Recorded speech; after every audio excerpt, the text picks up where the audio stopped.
Bonjour et bienvenue dans cette vidéo que j'ai appelée le faux christianisme. Ce matin sur ma page Facebook, j'ai soulevé le faux christianisme en dénonçant le Saint-Empire romain. Le Saint-Empire romain, connu sous le nom aussi du catholicisme romain. Et au final, la conclusion, c'est que ces fausses églises, parce qu'il existe aussi des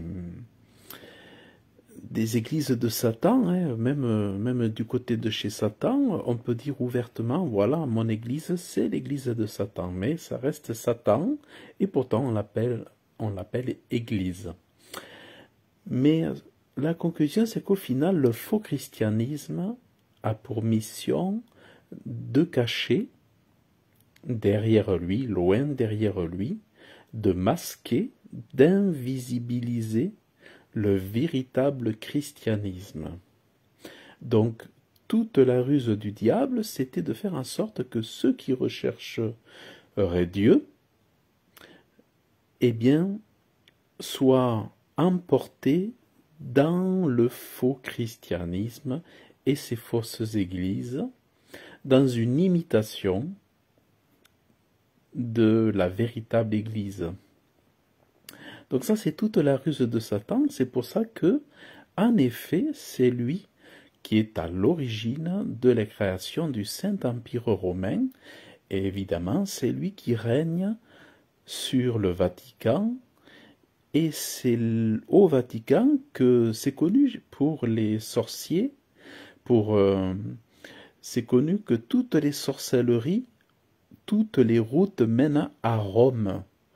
Rome est la magie catholique.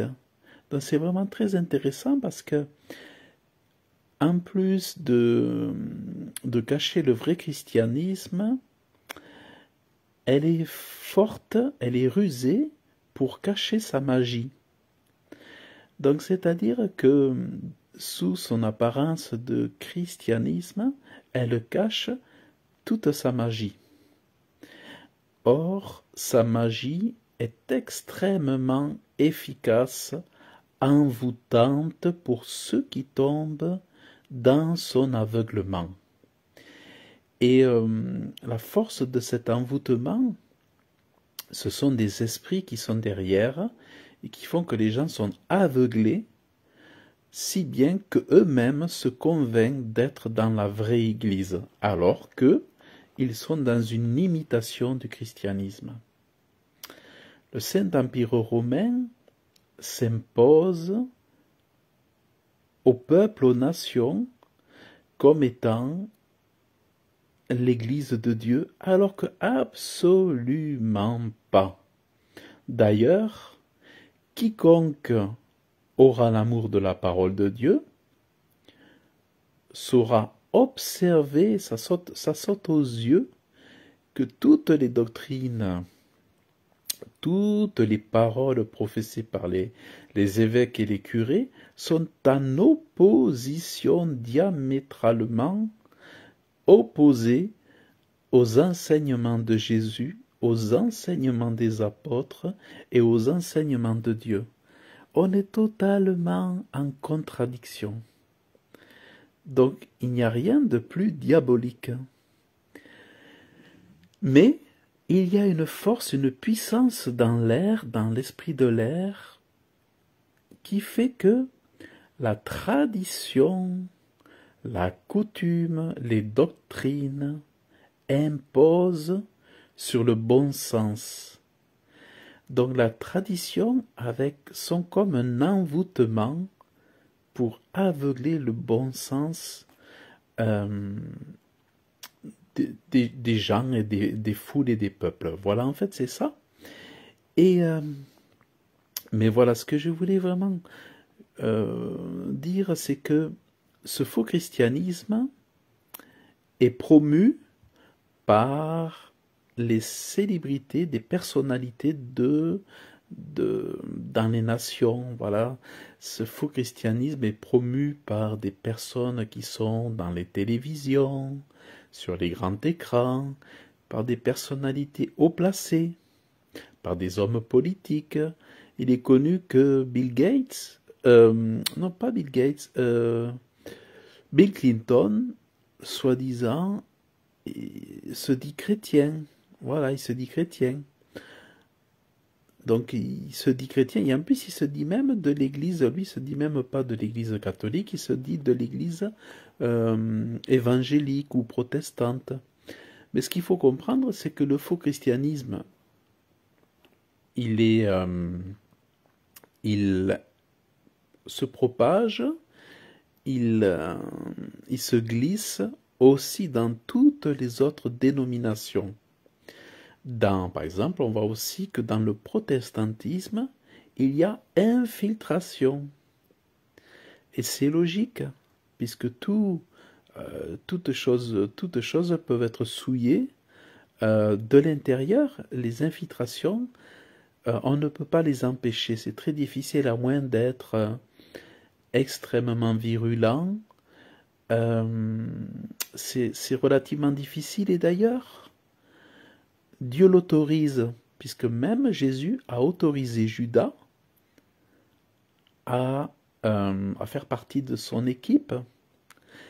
Et Jésus l'a permis parce qu'il y avait aussi un sens à permettre cette infiltration. Donc, il faut savoir que le véritable christianisme n'est pas facile à trouver. Il faut véritablement chercher Dieu de tout son cœur, quoi. Il faut vraiment ne pas se décourager et chercher Dieu.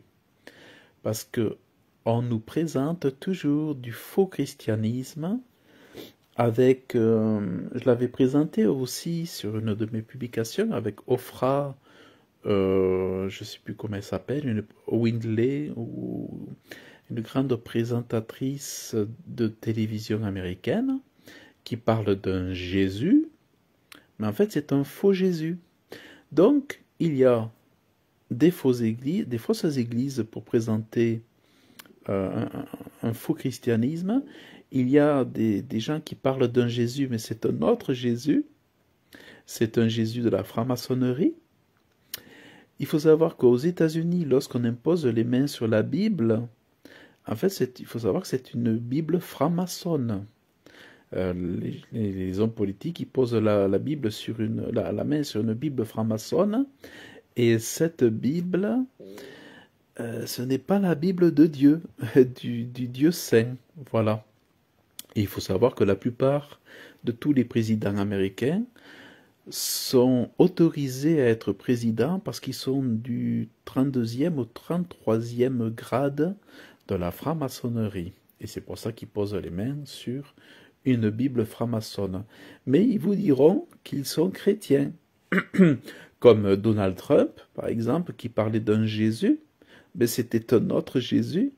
Et ceux qui croient que c'était un vrai chrétien, Donald Trump n'est pas du tout un véritable chrétien, pas du tout, c'est un autre Jésus.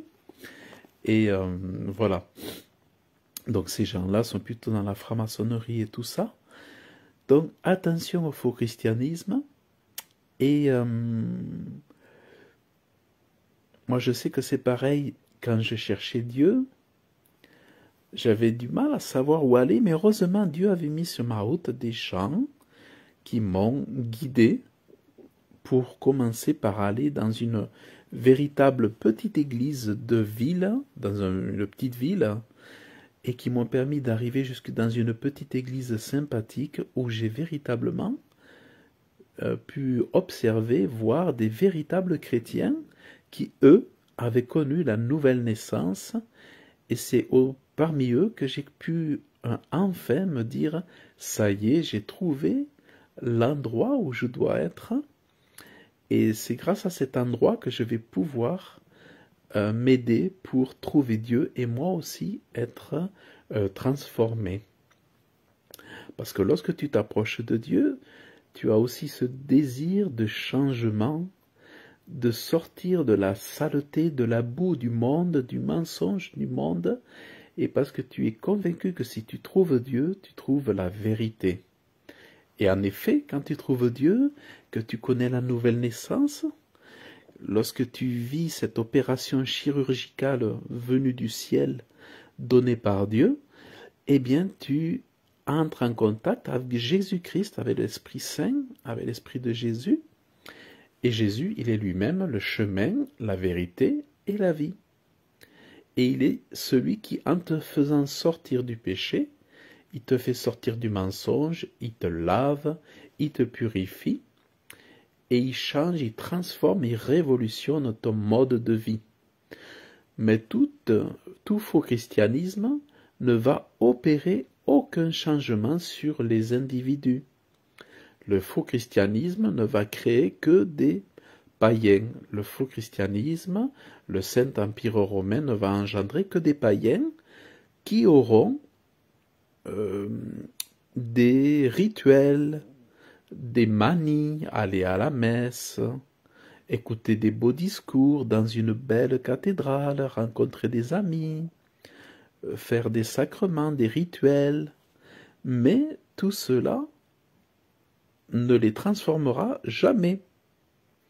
Ça sera comme s'ils lisent un beau livre, comme s'ils écoutent un beau chant, une belle chorale, mais il n'y a aucun changement en eux. Alors que le vrai christianisme, quand on se connecte à Dieu au bon endroit, eh bien il nous transforme et nous connaissons la nouvelle naissance, parce que sans changement, il n'y a rien, il n'y a que de l'imitation, que du faux. C'est une tromperie, et c'est là où Satan, il est extrêmement rusé, et il se sert donc de toutes ces religions, ces fausses religions, pour perdre le temps, pour voler le temps aux hommes, aux femmes, en espérant qu'ils ne rencontrent jamais le véritable Dieu, pour qu'ils ne se connectent jamais au véritable Jésus-Christ, le Fils de Dieu. Donc vraiment, le piège de Satan a été de mettre des embûches, des imitations, des fausses religions, des faux